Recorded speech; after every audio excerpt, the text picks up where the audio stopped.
Welcome to Unbelievable Stories. Today's story is full of shocking twists and real drama. Subscribe and like to stay updated. Let's dive in. Hey Kevin, it's Mark. Is Diana there?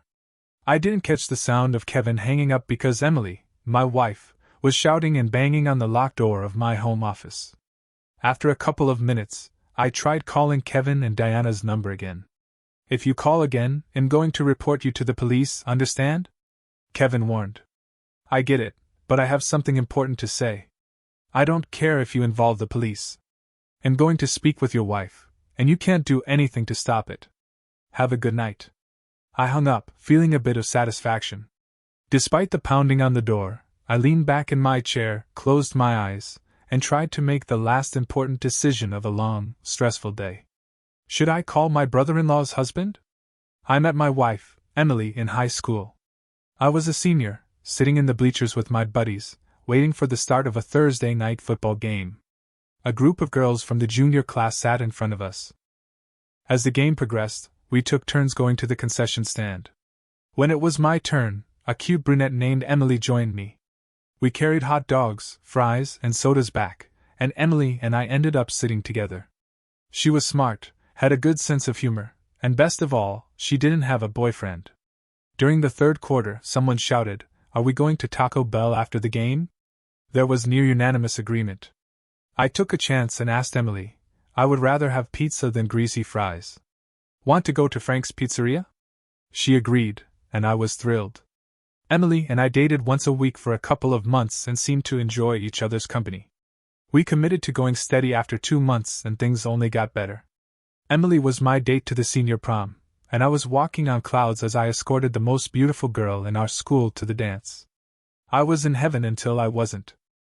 2 weeks later, on the Monday leading up to the prom, I was jogging to the tennis courts for practice with my neighbor, Erica Ford. Erica was on the girls' team. I was confused when Erica said, "I think you're a really nice guy, Mark." "We've known each other forever, Erica." "Why tell me now?"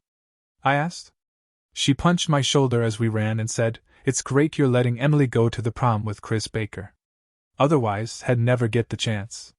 Chris was a shy, nerdy guy who lived near Emily, and she always looked out for him. I wasn't surprised she agreed to go with him, but I was pissed she didn't tell me. By Thursday afternoon, 6 people had complimented me on my maturity. They thought it was great my girlfriend could go to the prom with her friend. Truthfully, I didn't feel mature. I was angry Emily didn't tell me. I knew she'd come clean on our usual Thursday night date. She didn't have a choice. At the last minute, I texted her and cancelled. I was bombarded with texts and voicemails begging me to call her. After a dozen notifications, I finally texted back, "I've known about your prom date since Monday. At least 10 people told me. Too bad you weren't one of them. I want a girlfriend I can trust. That's not you." I turned off my phone and sulked. Emily and I didn't get back together until the start of the next school year. It was a Thursday afternoon, and I was heading to my car in the student parking lot. Emily was sitting on the hood of my car. "Will you let an old girlfriend buy you an ice cream at Frozen Delights?" she asked. That was the start. We were exclusive for the next 2 years. During the second year, we had a long-distance relationship as I went to college in Boston. I came home often and was thrilled to exchange virginity on a July Saturday night, shortly after her 18th birthday. Emily and I dated until she left for college the following year. 2 weeks into her freshman year, I received a Dear John email. She was having too much fun in college and didn't want to be tied down. I never called or wrote. I was popular, got good grades, and was a Division III tennis player. I replaced Emily with a steady stream of girls starting the next night. I didn't see Emily again until 2 years after she graduated. I was working as a staff engineer for a local tech company and was out with colleagues after a long week. I literally bumped into her at a bar. We talked for a few minutes before returning to our friends. I kept an eye on her for the next hour and couldn't decide if I should follow her to the parking lot when her group started to break up. I chuckled when Emily's friends left, and she walked to the bar, sat on a stool, and ordered a drink. When she was served, she turned her chair until it faced me and stared at our table. I watched her with a smirk as a stream of guys approached her, only to be quickly rebuffed. It wasn't until she looked me directly in the eye and held up 2 fingers that I excused myself from my friends. 2? I asked. Emily smiled and said, "Yep. If you'd let 2 more guys ask me out, I would have accepted one." Emily and I dated for almost 6 months before we became exclusive and moved in together. We were married 10 months later and lived a happy life for almost 6 years. My day started early. I had a 7:30 a.m. meeting with a longtime customer and friend at the downtown Hyatt in Seattle, Oregon, home of a well-known university. Michael was already sitting in the conference room I would reserved. We chatted while I set up my laptop, laid out paperwork, and filled a mug with hot coffee. Michael is a contractor assigned by his company to work on a Navy project. I'm a senior mechanical engineer for a defense contractor. We had successfully worked together on 3 small but important contracts over the last few years. For some reason, we were getting pushback from our superiors on our current negotiations.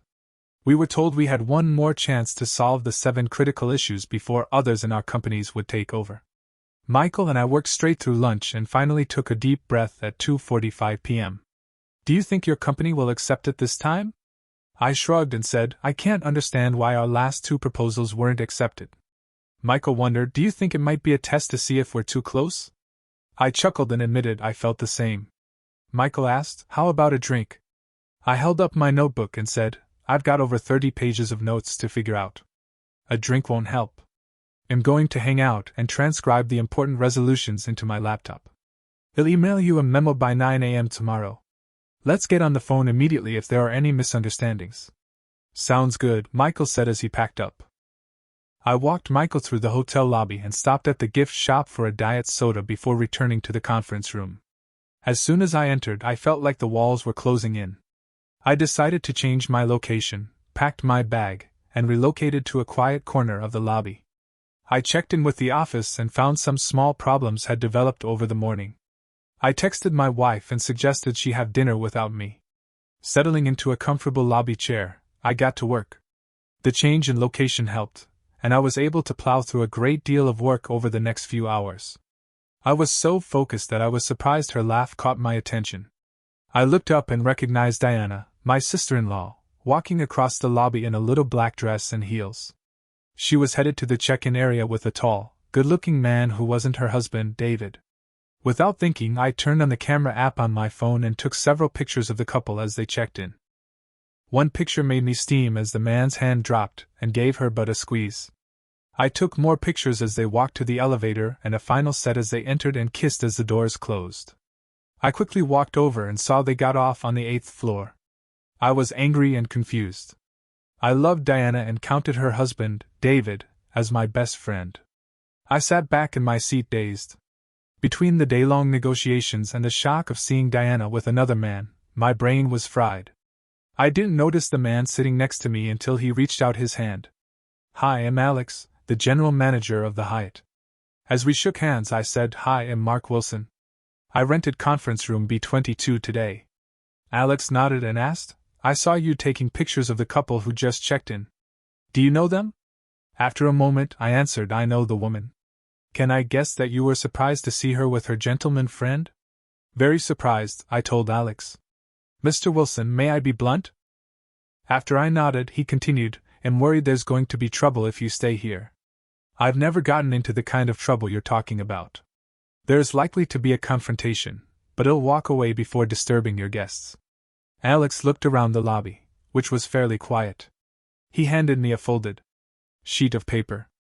I unfolded it and found a man's name and address printed. Alex asked, "Do you think there can be even less of a confrontation now that you have that information?" As we shook hands, I said, "Almost guaranteed." I went back to work and was able to complete a surprising amount.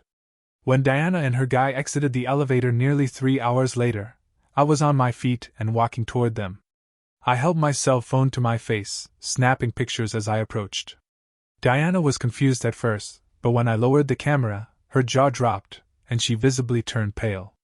"I would give you a kiss like I normally do, but I don't want to taste your boyfriend on your lips," I said. "Mark, what the hell are you doing here?" "I'm here for meetings." "Why are you here?" Diana willed herself to calm down. She took a moment and said, "Mark, I would like you to meet Tom Carter. We work together." We're here to check out meeting rooms for an upcoming event our agency is hosting. Tom stretched out his hand. Nice to meet you, Mark. I ignored his hand and asked, Tom, is it? Can I ask you a question? Tom and Diana exchanged strained looks before I asked, do you think Diana is more attractive in those sexy, hip-hugging jeans, skin-tight blouse, and boots or the hot black dress she wore to inspect meeting rooms 3 hours ago? Before they could respond, I looked down at Tom's left hand. Nice wedding band, Tom. I see you're as much of a lying, cheating pile of as my precious sister-in-law. At that point, Tom lost his cool. Listen, Aholy, you don't have a clue what's going on. Mind your own business, and I won't kick your butt. Sorry to tell you, Tom, but my sister-in-law cheating with a worthless Aholy like you is my business. It'll give you a free first shot. You better make it good because after you take your shot, I'm going to pound you into the ground, call the cops, and file charges against you. I shut up and smiled. Tom jerked his head toward Diana. Can you handle this, Aholy? I need to go. Without waiting for an answer, he stormed off toward the hotel's front door. If I were you, I would give your wife a heads up. He'll be calling, I said. Tom stopped and turned, directing his gaze at Diana. Please take care of this, he reiterated before leaving. Diana put her hand on my arm. Mark, can we go into the bar and have a drink? I'm sorry, Diana. I've wasted hours waiting for you to finish your fling. I need to get home, have a drink, and decide how to tell David and Tom's wife. Diana squeezed my arm and pleaded, I only do this when David's away. It doesn't mean anything. I'm not hurting David. How long have you known me, Diana? She looked deep into my eyes. I guess at least a dozen years since I first dated Emily in high school. Does that sound about right? After a pause, I told her, in all that time, what makes you think I won't tell my best friend his wife is a lying cheater? I turned to the exit and caught Alec's gaze. He gave me a thankful nod as I pushed my way through the revolving door. The rush hour traffic was gone as I started the half-hour drive north on Route 66. I set the cruise control to 75 miles per hour and turned up the volume on the country music station. The only annoyance was the constant dings and rings on my phone. It seemed my wife was urgently trying to reach me. I pulled into our garage and closed the door behind me. After exiting the car, I heard Emily yelling. Where the hell have you been? She demanded. I slid by her and walked into the kitchen, dumping my work gear on the countertop. I noticed Emily's phone sitting on the table next to a half-full glass of wine. I picked it up, used the keypad to type in her password, and opened her text messages. I could see the text message I sent earlier had been read. You know where I've been. You read the message. That's not what I meant, and you know it, she snapped. Heading to the den to pour some bourbon, I said over my shoulder, then tell me what you mean. When I came back to the kitchen, Emily was sitting at the table. What did you do to upset Diana? She asked. As far as I know, I haven't done anything to upset Diana. She, on the other hand, has upset me greatly. I watched Emily gather her thoughts as I sat across from her. Did you know Diana is cheating on David? It was only once, Emily said. Well, that's a lie. Diana told me she only cheats when David's on the road. Did you know your sister cheats on David? Emily sighed, took a sip of wine, and said, This is between David and Diana. That's the first thing you've said that I agree with. My problem is David doesn't know there's a problem that needs to be addressed. This is none of your business, Emily exploded. I want you to keep your mouth shut. I leaned forward, resting my elbows on the table. You know me, Emily. You know me better than anyone. Emily expected more and was startled when I got up and walked to the kitchen archway. I hesitated before turning. I've asked you twice if you've known about Diana's cheating, and you've refused to answer. I'll ask again, how long have you known? You know Diana. She's always been a bit wild, Emily replied. That's not an answer. What the hell does that mean? It means you refuse to answer a question that's critically important to our marriage. What Diana does when David's away doesn't have any bearing on our marriage, Emily said confidently. Let's see. First, my relationship with your sister will never be the same now that I know she's a liar. Every holiday we celebrate with your family, you'll be reminded of her treachery. Second, you've given me every indication that you've known about her behavior, and I wonder if you approve. That's not fair, Mark. Third, I travel once a month for work. For the first time in our relationship, I have to wonder if you've cheated on me." Emily's eyes grew huge. "How dare you accuse me of cheating?" "I've never accused you of cheating, but your cavalier attitude toward your sister's affairs has me wondering if you have." I glared at Emily. "You and I both know you can't prove you haven't cheated. All I have is my trust in you, and right now, that trust is shaken." I turned and walked to my home office. After doing an internet search on Tom Carter and confirming he was married, I decided to tackle the last awful chore. I texted my brother-in-law David. "You're getting home on Thursday, right?" It took 10 minutes before he responded. "Yes, I land at 2:30 p.m. Meet me at Harry's Tavern. I'll be there at 4. "Does this have anything to do with Diana's frantic phone call wanting to know if we've talked?" David wanted to know. I was trying to decide how to respond when my phone rang. "Hi, David," I answered. I wasn't going to hide my words from Emily, but I wasn't going to make it easy for her to hear the conversation. "What's going on, Mark?" "It's about as bad as it gets, David." "Are you sure you want to do this over the phone?" After a short pause, David asked, "Is she cheating on me?" "Yes." The silence lasted several minutes, broken only by occasional sobs. "I'll see you at Jack's," he said. The call ended abruptly. I was going to text David and let him know I was available to talk anytime but decided to leave him alone. I was confident he knew I had his back and was there for him. Emily had quieted down while I was talking to David. After hanging up, I heard her say through the closed door, "Please come to the kitchen. We need to talk." I considered going to our guest bedroom but decided to finish the bourbon on the table.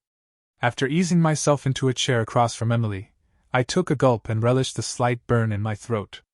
I glanced at my wife and saw the wheels spinning in her head as she prepared her next attack.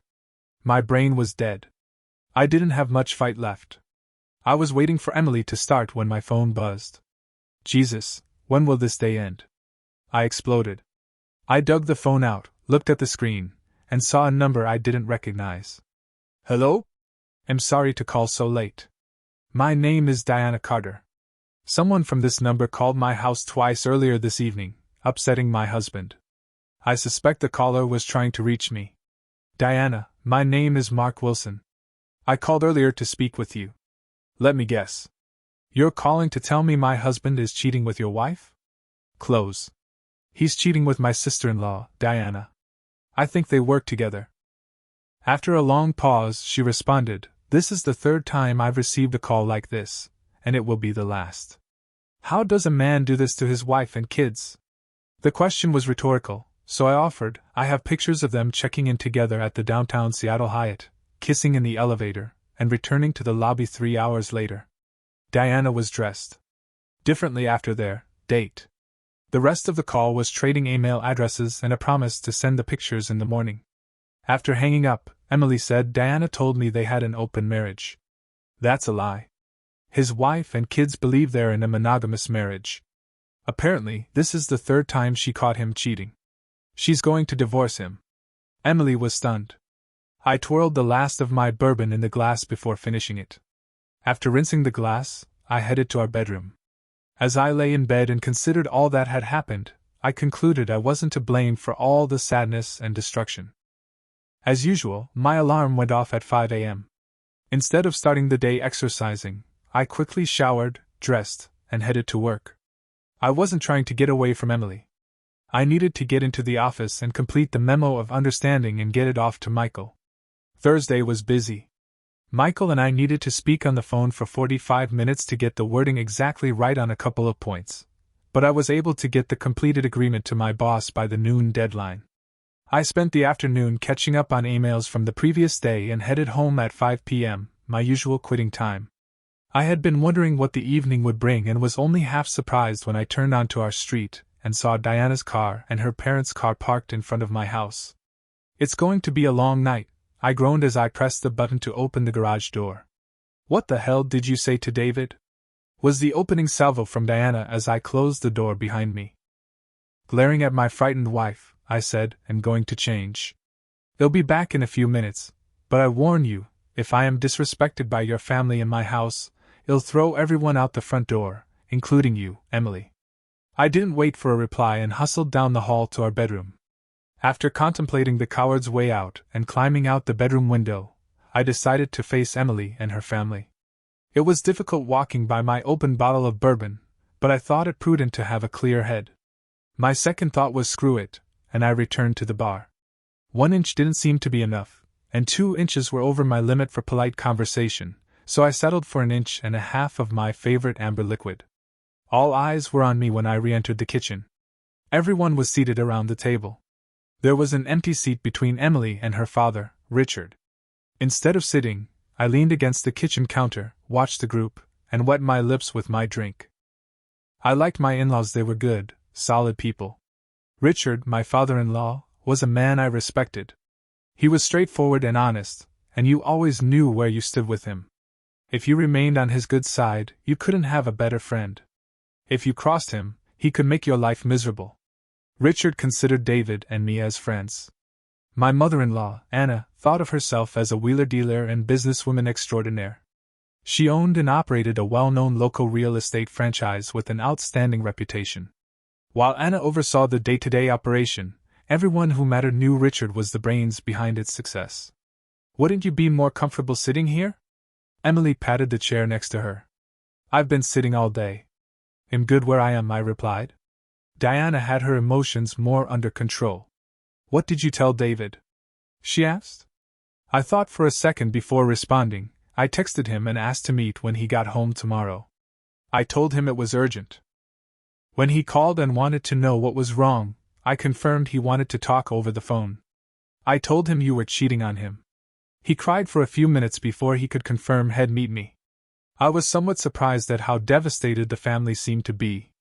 Emily was crying and said, "I begged you to mind your own business." I wondered if her statement was for her family's benefit.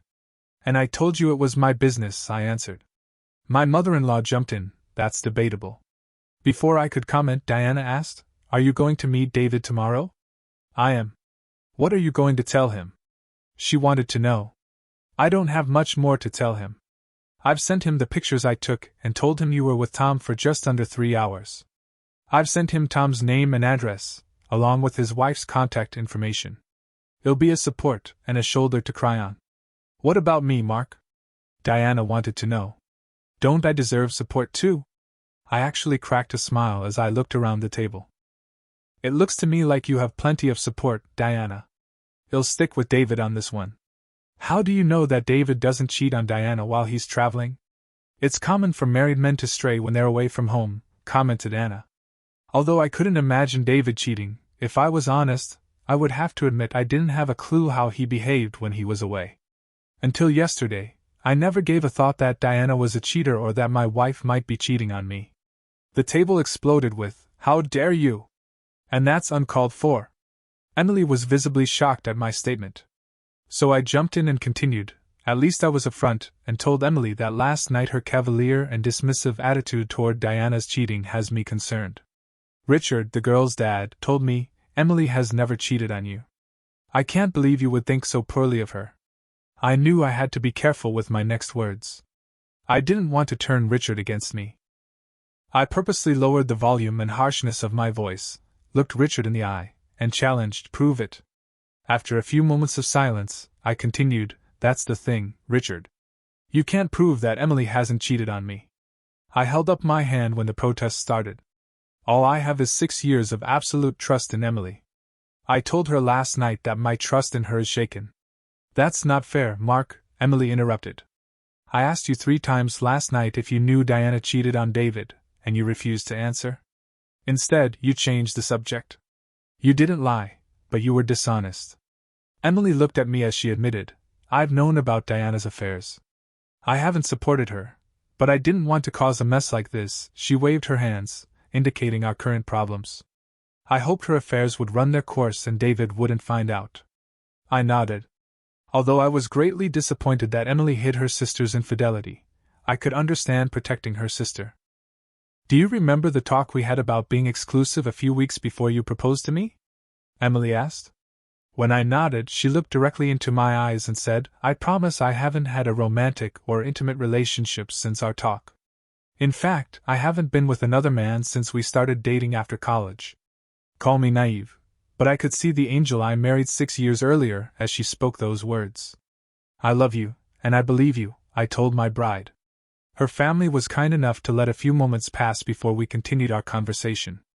I could tell that Richard was particularly happy with the turn of events. "What are you going to do about David?" Betty asked. "I'm simply going to support my best friend, just like each of you will support Diana. David deserves my support, and I'm going to give it to him." The following 6 weeks were a grind. David moved out of his house and into a nearby apartment. He immediately filed papers for an official separation from Diana but held off filing for divorce. I had dinner with David every Tuesday while Emily kept the same schedule with her sister. It was a Tuesday afternoon, and I was having lunch with a couple of work buddies at Jim's Grill and Bar. We were sitting at a table for 4 when a man pulled out the empty chair and sat down across from me. "Hey, Aholi, I bet you forgot about me." It took a couple of beats before I was able to put a name to the face. "Hi, Tom. I heard Diana dumped you. How does it feel to be an absentee dad?" He sneered and said, "Screw you. It's your fault." I looked at my friends Ben and Mark and saw that they were mildly amused. Turning my attention back to Tom, I answered, "Yeah, your divorce is my fault." Tom laughed and admitted, "I guess it was partly my fault too. But there's so many married women around, it's impossible for me to stay faithful." I started to feel uneasy about Tom's response when he continued, "It seems I'm a sex addict, and my kink is married women. I like hooking them on my meat and sharing them with my friends." Tom nudged Ben. "That's what I did with Diana. When her husband left town, I turned her into my personal sex doll and shared her with my friends. She loved every second of it." I was about ready to explode when Tom pulled an envelope from his back pocket and tossed it onto the table next to my plate. It was the type of envelope that held pictures. Tom's smirk told me everything I needed to know about the contents. I'll admit that my heart shattered into 1,000 pieces, but I would be damned if I would let the Aholi see me falter.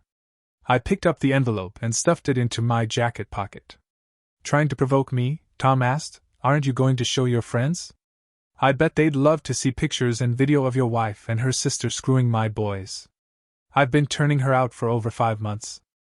As wild and horny as Diana is, your wife is 10 times wilder. I have a video of her on her knees, pleading for us to bang her. She loves being used like a sex doll." He laughed again. "What's the matter, Aholi? Don't you have anything to say?" I was gritting my teeth but needed to respond. "You've got to be the stupidest scumbag on the face of the earth." His smirk was still Erdoer when I told him, "When I give David those pictures, he's going to file for divorce. Since you're Diana's direct supervisor, how long do you think it will take for him to sue you and your company? You'll be out of work in a week." It was hard, but I started laughing. The idiot knew he had underestimated me and was considering his next move. "Did you know I grew up in this town? What do I care about where you grew up?" He sneered. "You should care. I know all the movers and shakers in town," I continued. "I also know the meanest pieces of crap around. I would suggest you leave town while your legs still work." "Screw you. I'm not scared of you," Tom snapped back. "I've got witnesses that you threatened me," he indicated Ben and Mark. They both laughed, and Mark said, "He really is an idiot. You're getting divorced, losing your kids, getting fired, and paying alimony and child support. Best of all, I would advise you to look over your shoulder. Someday soon, you're going to end up in a world of hurt." Tom smugly pushed his chair back, stood, and said, "Screw you, Aholi. You're nothing but a cuck with a scum sucker for a wife." My mind was whirling out of control as Tom walked away. Later, back in my office, I looked at the pictures and confirmed the most grotesque details imaginable for a happily married man.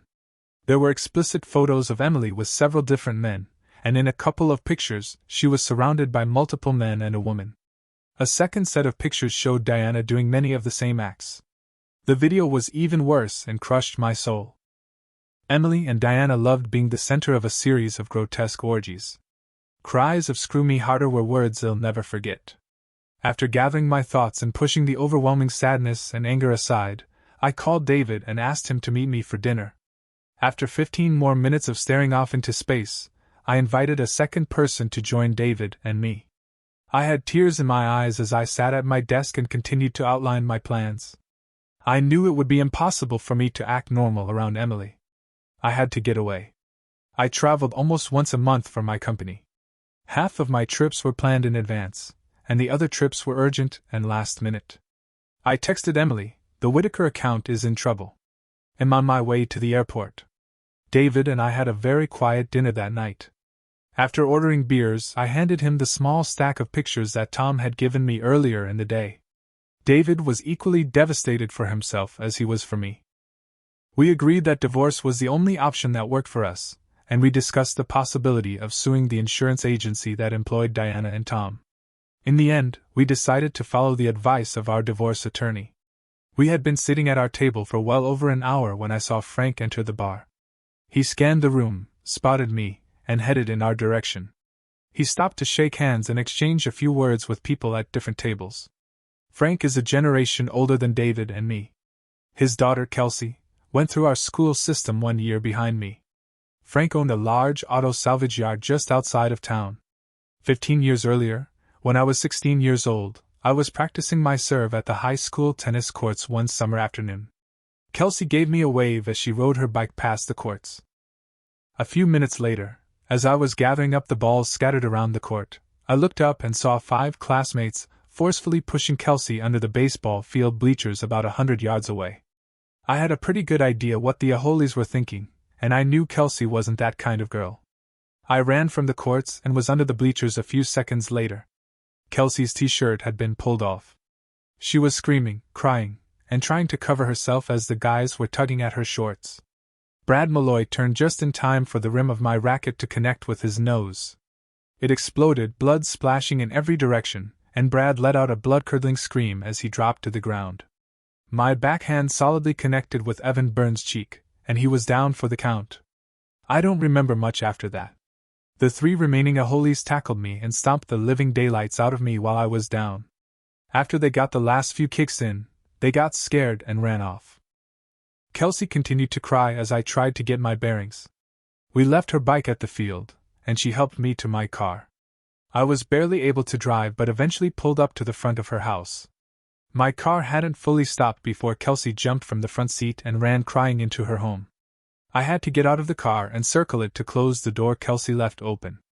As I closed the door, I heard a crash and turned toward the house. A huge man was running toward me, his face looking ready to kill. It wasn't until he was close that he noticed the damage to my face and my hunched-over posture. "You're Wilson's kid," he growled at me. I was barely able to nod. "I think I need an ambulance, Mr. Milano," I said, slumping against the car and lowering myself to the ground. Mr. Milano turned and yelled toward the house, "Call an ambulance." "Do it now!" Mr. Milano kneeled next to me, took my chin in his hand, and turned my head until we locked eyes. "What the hell happened to my daughter?" he demanded. "Some Aholes pulled her under the baseball field bleachers." "Was it you?" he barked. I groaned as I shook my head. I was practicing at the tennis court next to the field.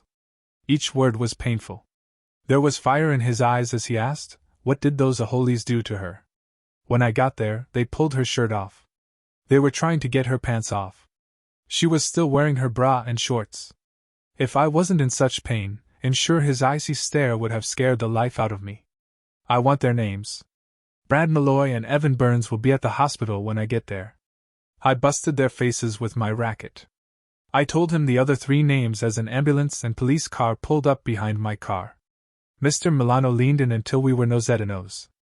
I could smell the garlic on his breath. In a voice just above a whisper, he said, "If you ever need a favor, come and see Frank Milano." When Frank got to our table, he sat without introductions. I handed him the envelope of pictures and waited a moment until he skimmed through them. When he looked up at me, I said, "There's a man named Tom Carter. He's a top guy at Evergreen Insurance. His hobby is trapping married women for his own pleasure, and later sharing them with his friends. The pictures I showed you are of him and his gang with my wife and my brother-in-law's wife." Frank nodded his understanding while I continued, "I'm hoping that someday soon, he won't be as handsome, his walk will be much less athletic, and he'll have trouble getting an erection." The 3 of us sat quietly for a number of minutes before Frank uttered his only words, "As you'll both be singles soon, it might be smart if you join a gym. You might decide to go from work directly to the gym every single night. You can work out together for a few hours and then go out and have a nice dinner afterward." He looked carefully at our confused faces before finishing, Do you idiots think you can have airtight alibis each night? When he finally knew that we understood what he was saying, he rolled his eyes, nodded to me, got up, and slowly walked out of the bar. I didn't go home as I had told Emily I would be out of town. Instead, I checked into a nearby Renaissance hotel for the night.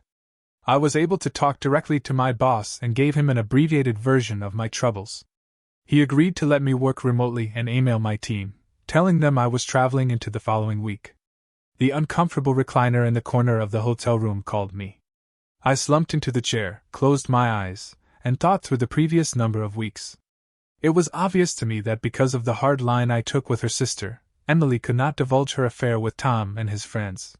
She knew with absolute certainty that I would divorce her. Emily was right, but as I thought through the divorce equation, I hope I would have been fair if she had been honest and forthright. Instead, Emily continued to lie to me. I had to find out about her treachery in a public setting surrounded by my friends and work associates. I can't imagine a scenario that would be more disrespectful and humiliating than sitting in front of your wife's pimp and discovering she is into orgies. She had been unfair to me in the extreme, and as a result, our divorce wouldn't be fair. Instead, I knew I had to crush Emily. I vowed to myself that I would destroy my wife, my love, and my best friend in an equally extreme way. An amiable divorce was not in the cards for Emily. I struggled out of the recliner, walked to the office desk in the corner of the hotel room, and made plans. It took until nearly 1:30 a.m. to sketch out my pre-divorce strategy for my lying, cheating wife. If my plan went poorly, her heart would be crushed. On the other hand, if things lined up as I thought they might, she would be left shattered and in a heap at the curb. The next morning, I was able to get an appointment with a divorce attorney for the following day. Despite the attorney's recommendation, I didn't begin to divide our finances. That would have to wait. I moved to an extended stay hotel and set up a remote office. I ignored phone calls and texts from Emily until Thursday. At that point, I simply messaged her that I would be away for the weekend. Her response was beyond upset, and she called all weekend, begging me to call her back. Over the weekend, I was able to purchase everything I needed for my plan. After my checklist was complete, I headed to the mountains for a long hike on Sunday. When I returned to the hotel, I turned on my phone and had texts and calls from Emily, each of her family members, and a few work associates. Apparently, Emily was extremely upset that I was off the grid and was trying to track me down. On Monday and Tuesday, I worked from my hotel room. I tried to tie up all loose ends as I would be out of the office the following day. Tuesday was day. I checked out of the hotel after breakfast and headed home. On the way, I drove through the parking lot of Emily's employer to make sure her car was at work. I also put a GPS device under her seat. It took a couple of hours to set up the needed equipment and props at home, and I was done by the early afternoon. At 2 p.m., I started a fire in our living room fireplace. Emily and I often enjoyed a nice fire on a weekend winter night. We'd sip wine, talk, and snuggle as we watched the flames jump around the fireplace. But today wasn't a chilly February day, it was September, and the outdoor temperature was 84 degrees in the early afternoon. I waited until 3 p.m. and texted Emily, just arrived home. My phone rang immediately. I let Emily's call go to voicemail, but she didn't leave a message. Instead, she texted me, "Ahoy." I watched the GPS indicator on my laptop. I had expected Emily to leave work immediately, but she didn't. She was going to show me. The fire was blazing, and I continued to add logs to the pile. At 5 p.m., when the GPS indicated that Emily had started her drive home, the temperature in the living room was stifling and easily over 100 degrees. Perfect, I thought. My heart hardened. I gritted my teeth and waited for her to get home. There was a 3-minute delay between the time that Emily opened the garage door and when she entered the kitchen. I heard her drop her briefcase by the door and felt her presence as she stood in the entryway to the living room. She walked in and found me sitting on the couch and watching the fire. There was a cheese and cracker plate and a bottle of wine on the table in front of the couch. I was holding one glass of wine, a second glass was at the other end of the table for Emily. "What the hell are you doing?" "The heat is overbearing," Emily said. As I turned from the fire to look at Emily, I asked, "What does it look like I'm doing?" "I've prepared a romantic welcome for my wife." I noticed that 2 beads of sweat were already running down her forehead and cheek. "A romantic?" The words caught in her throat, and she didn't finish the sentence. Instead, she took a few steps closer to the fire, bent down, and picked up a half-burned item off the stone. She held it up and studied it closely before taking a step back and looking toward the top shelf of the bookcase. I thought she might hurt her back. She whirled so quickly to face me. Her eyes were wide in horror as she showed me the smoldering front cover of a book. It was the only part of the book that escaped the flames. It didn't look like Emily was in any shape to form words, so I calmly told her, "We didn't have any kindling to start the fire, so I used a couple of those old books." I nodded to the empty space on the top shelf where Emily kept a full row of books. "I only used 4 or 5. We have plenty more to start our next fire." While talking, I had gotten up from the couch, grabbed Emily's glass of wine, and was holding it out to her. I watched as her face morphed from incomprehension to rage. On the day that Emily was born, her dad gave her a present. The present was the most popular children's book of the previous year. On the first empty page, her dad wrote Emily a love letter that was heartwarming and described his hopes and dreams for his daughter. Her dad gave her the same birthday present each year. She had 28 books, each a reminder of her father's love. I clenched my jaw as I saw Emily scream and start to swing. I'm not sure if she intended to slap or punch me. When her hand hit my face, it hurt like hell. Her hand smashed into my left eye, and her fingernails broke the skin on my cheek. The contents of the 2 glasses of wine covered the front of my shirt and pants. Her face changed again, and as she started to cry, I could again see utter confusion. Without saying a word, she turned and ran up the stairs to our second-floor bedroom. I heard the door slam behind her. Although I was devastated because I knew my marriage was over, I did smile. My plan had worked to perfection. When I looked in the bathroom mirror, I saw that my eye was red and starting to swell. Emily's nails had broken the skin, and a tiny bit of blood trickled down my cheek. "Let's get this over with," I said to myself as I pulled my cell phone from my pocket and dialed the number. 911, "What's your emergency?" I heard from the other end. "My name's Mark Wilson, and I need police help with a domestic situation. My wife has physically attacked me." After giving the dispatcher my address, she asked, "Are you in a safe place, Mr. Wilson?" "I am. My wife has locked herself in our bedroom. I'll be sitting on the front porch until the police arrive." "Do you need medical attention?" the dispatcher asked. "No, I wasn't hurt that badly." For police procedure, the dispatcher stayed on the line until the first police car arrived. I know my call was recorded, and I was very careful how I answered her questions. Almost immediately after the first patrol car pulled to the curb, a second arrived. 3 police officers crossed the grass together. "Thanks for coming, officers." "What's going on?" the crusty old veteran asked. I turned my head so they could easily see the damage to my left side. "My wife, Emily, hit me." "Why did she strike you?" he wanted to know. I wanted to be careful with my answer. "My wife has become verbally abusive over the last several months. I suspect that she is conflicted. She has been hiding an affair that she doesn't think I know about. In fact, I had planned to have her served with divorce papers tonight." "When we talk to your wife, are we going to find any damage?" "I've never touched my wife or any other woman in anger," was my honest answer. One of the younger officers asked, "Are there any guns in your home?" "I have several handguns. They're all in a gun safe in my office. My wife does not have the combination to the safe."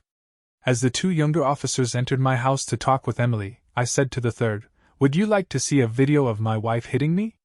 He squinted as he tried to make sense of my statement. It took a few beats for him to ask, "You have proof of the assault?" "I haven't looked at it, but I think I have proof." As I finished, I waved for him to follow me. My laptop was on the kitchen counter. I needed to wake the computer and find the cloud-based storage account. I opened the folder, backed the video up 30 minutes, and found the start of our confrontation. I pressed play and stepped away so the police officer could clearly see the action. He watched until Emily left the room and ran upstairs, then asked to watch it again. After the second time through, he keyed the communication device on his shoulder and said, "Arrest Mrs. Wilson." Almost immediately, I heard Emily screaming from upstairs, and my heart started pounding. I knew the officer had asked me a question, but I needed him to repeat himself. "Are all the rooms in your home under video surveillance?" This was a line of questioning that I didn't want to get into but knew I had to answer honestly. No, the living room is the only room with a camera. He nodded in understanding while scratching his chin in thought. How long have you had the camera in the living room? I shrugged my shoulders and admitted, it's a fairly recent addition. Our staring contest was broken when Emily screamed and begged, Mark, what the hell is going on? Please help me. I was about to respond when one of the young officers shouted, Sir, this is a police investigation. Please leave immediately. He was talking to an older man standing in the open front door of my home. With just as much authority, the man said, I am an official process server, and I am here to serve Mrs. Emily Wilson. He marched up to Emily as all three officers took a step closer in case things got out of hand. The man asked, Are you Emily Wilson? When Emily nodded, he held up an envelope and said, Emily Wilson, you are served. In addition to the divorce petition, there is a restraining order keeping you away from Mr. Mark Wilson, his home, and his work. Because Emily was handcuffed, he handed the envelope to the officer holding her elbow. As the process server left, I turned to Emily. I watched as the panic and confusion drained from her face. It was replaced by calm. She looked at me and asked, How did you find out? Tom told me. As the two younger officers escorted Emily to the back seat of the patrol car, the third officer gave me his business card and asked that I email a copy of the video. I walked him to the front door and watched the first car pull away with Emily. The older officer had stopped halfway down my front walk. He turned and asked, I've seen you on occasion at Bill's barbecue, haven't I? Yes, I recognize you, Sergeant. He told me, 4 years ago, I divorced my wife for cheating. Am paying alimony, child support, health insurance, and the mortgage on the house she lives in with my kids and her holy boyfriend. Maybe the next time I see you at Bill's barbecue, you'll let me buy you a beer, and you can tell me what the hell happened here today. I went to work the next day and was somewhat productive. As I survived Thursday and Thursday, I groaned out loud when I arrived home on Thursday night and found my father-in-law, Richard, sitting on my front step. After pulling into the garage, I got out of the car and yelled, Come in this way, Richard. As he entered, I poured 2 extra-large Knob Creeks. We sat at the kitchen table, slowly sipping our drinks for many minutes before he said, She was cheating too? I simply nodded. Is there any hope? He wanted to know. I took 2 more slow sips before I could calm down enough to be kind and respectful to Richard. It wasn't just one time, and it wasn't with just one man. I took another taste and then told Richard the complete truth, and it wasn't with just one man at a time. He looked at me with disbelief, and before he could respond, I told him, I've seen pictures and videos that make me want to throw up. Richard shrunk in his seat and turned white. A tear ran over his cheek. We sat together for a long time, each of us caught up in our own thoughts and memories. Emily and Diana didn't learn this behavior from their mother or me. His intense stare was just short of chilling. Everyone knows that. Several more minutes passed before Richard rose to his feet and circled the table. As I stood, he grabbed me in a tight bear hug and sobbed into my shoulder. After letting go, he shuffled to the door with the same gait as a 90-year-old man. After opening the door, he looked over his shoulder and said, Burning those books was a shitty thing to do. I had completely forgotten about the stunt I used to start the altercation with Emily. I nearly shouted, Hold on. I exited the kitchen and was back within seconds with a small box. I handed it to Richard. After opening it, he looked at me with a stunned expression. I told him, I know you treasure those books, and I never would have destroyed them. Then how? He was too shocked to finish his thought. I went out to the bookstore and got copies. As is my normal morning habit, I sat at the kitchen table that Saturday morning and scanned our local newspaper on my tablet. I smiled when I read the Seattle Times local section. West Seattle police are investigating the savage assault on a local man as he left a neighborhood bar in the Rosewood section of the city.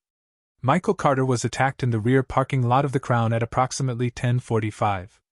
His injuries are extensive and required hospitalization. A spokesman for the WPPD said that the police have several leads and expect a quick arrest.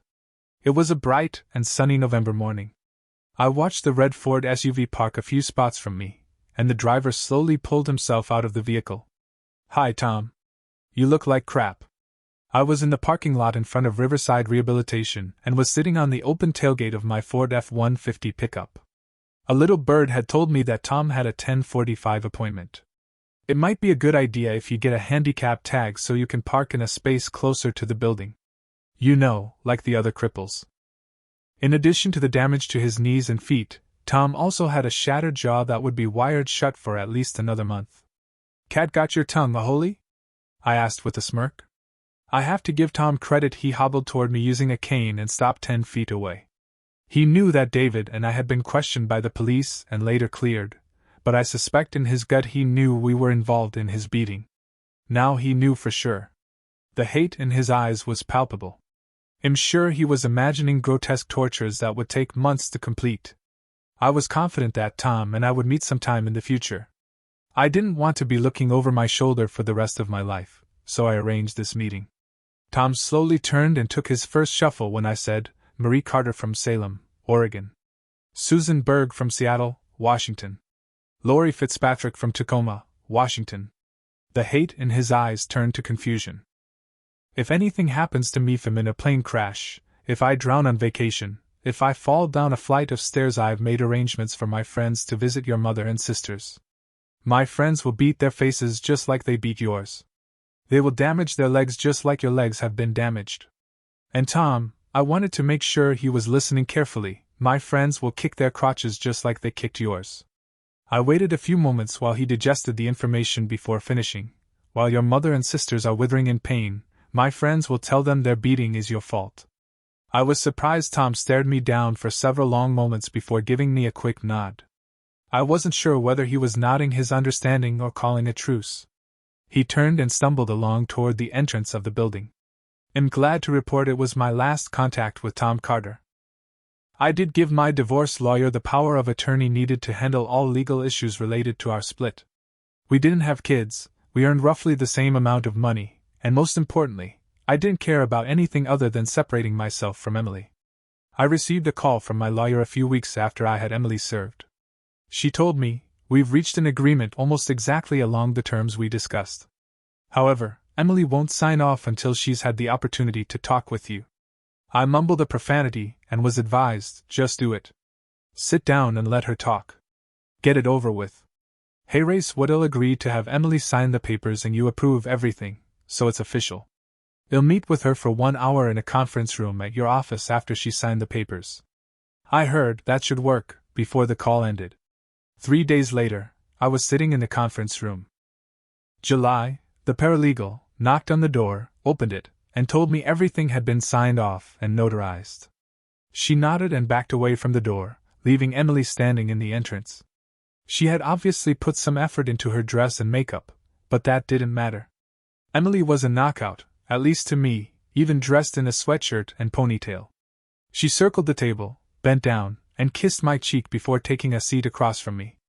"Are you as nervous as I am?" she wanted to know. My initial thought was, what a weird way to start, but I gave her question some consideration. I shrugged and admitted, "I'm not nervous. I'm more anxious. I want to get this over with and be able to get on with my life." Tears started running down her cheek when she told me I was blackmailed. Tom was going to put videos of Diana on the internet. Her dad had called me early in the divorce proceedings and told me the same thing, so I wasn't surprised. It might have started with blackmail, but I watched the videos. I've seen you orgasm thousands of times, and they were real. You begged for more sex. You begged to be screwed harder. You were begging every second there wasn't something shoved down your throat. I was getting madder by the second and needed to calm down. After a few moments, I continued, "You may have felt coerced, but that isn't any reason to screw up our marriage. Just because you found out Diana was cheating on her husband does not mean you needed to turn yourself into one as well." Emily exploded. I was so confused and didn't see any alternative. What could I have done? You could have and should have trusted me. I was angry when Emily rolled her eyes. Together with Diana, we would have gone to the police and filed a report. We'll never know if the police could have developed the evidence to do anything. We do know that his wife and employer would have found out, and we would have had a tiny bit of satisfaction. Even more important, we'd still be together. Unfortunately, you didn't trust me. Truthfully, I don't know if you ever did. What kind of crap are you talking about? Emily wanted to know. I answered with a question. Do you remember why we broke up the first time? The first time? Do you mean in high school? Emily looked utterly confused. What does that have to do with anything? In high school, you didn't trust me enough to tell me you wanted to help your neighbor Chris and go to his prom with him. You've got to be kidding me. I was a dumb high school kid, and I was worried about hurting the feelings of my first serious boyfriend. Were you a dumb college kid too? I asked. When she gave me a questioning look, I continued, on Labor Day weekend before you started college, we made love on a raft on Simpson Lake and promised that we would remain faithful and get married after college. Your promise lasted 10 days. Emily angrily asked, Are you telling me that you were completely faithful the first year you were in college? I shook my head and ignored her pointless question. My point is, whether you agree or not, I question if you ever trusted me. I don't think either of us would argue that I have every reason not to trust a word that comes out of your mouth at this point. You straight up lie. When you're not lying, you're playing word games and hiding the truth. Trying to change the direction of the conversation, Emily told me, I haven't seen Tom since all the trouble started. When I smirked, Emily asked, What? Tom had an unfortunate accident. He's not able to perform at his previous peak level. What are you talking about? Emily asked. With an ardor grin, I answered, Among many injuries, both of his testicles ruptured. One was surgically removed. Her voice was barely above a whisper when she asked, How could you possibly know? I know because that's what I paid to have happen. Her hands covered her face as she stared wide-eyed across the table at me. He's a vicious man, Mark. I'm scared for you. I met Tom a few weeks after his accident, and we had a very civilized chat. I'm almost positive that I convinced him our association needs to end. Emily's expression changed from fright to love. I would seen that look countless times over the years. You still love me, she nearly shouted. I was so surprised at her outburst that I laughed. Emily was obviously frustrated and said, You can't tell me that you don't love me. I shrugged and told her, You're right. I can't say that I don't love you. I also can't say that I do love you. What you need to understand is I am unwilling to put the time and effort into growing any love that's left in me. Emily nearly exploded. Why would you ever say that? It's simple. I looked directly into her eyes and told her, You aren't worth it. Emily sat back and noticeably shrunk into her chair. Tears continued to stream down her cheeks, and I could see that she was breathing through her open mouth. I reached into the folder that had been sitting on the table in front of me and took out 3 pictures. One by one, I placed the pictures in front of her. The first picture clearly showed Emily naked with her legs spread wide. The second picture had Emily on her hands and knees. In the third picture, Emily was on her knees and smiling. The bottom line for me is my future children, and I deserve someone better than that vile woman as their mother and my wife. Goodbye, Emily. I got up and walked away. A few days later, Emily was sentenced to 50 hours of community service for the domestic violence case. It took another 7 months for me to get the divorce settled. I sold the house and gave Emily her share of the proceeds. I moved to a different town while still keeping my job. I did not plan to date as of now and have kept myself focused on work. David also filed for divorce and is still living in the same town. I occasionally get calls from Richard asking how things are going. I enjoy his calls. David and I meet at times when he's in town for business trips. Life has not been kind, but it is still better off this way. That's the end of the story. What would you have done in Mark's situation? Let us know in the comments, and don't forget to like and subscribe for more stories.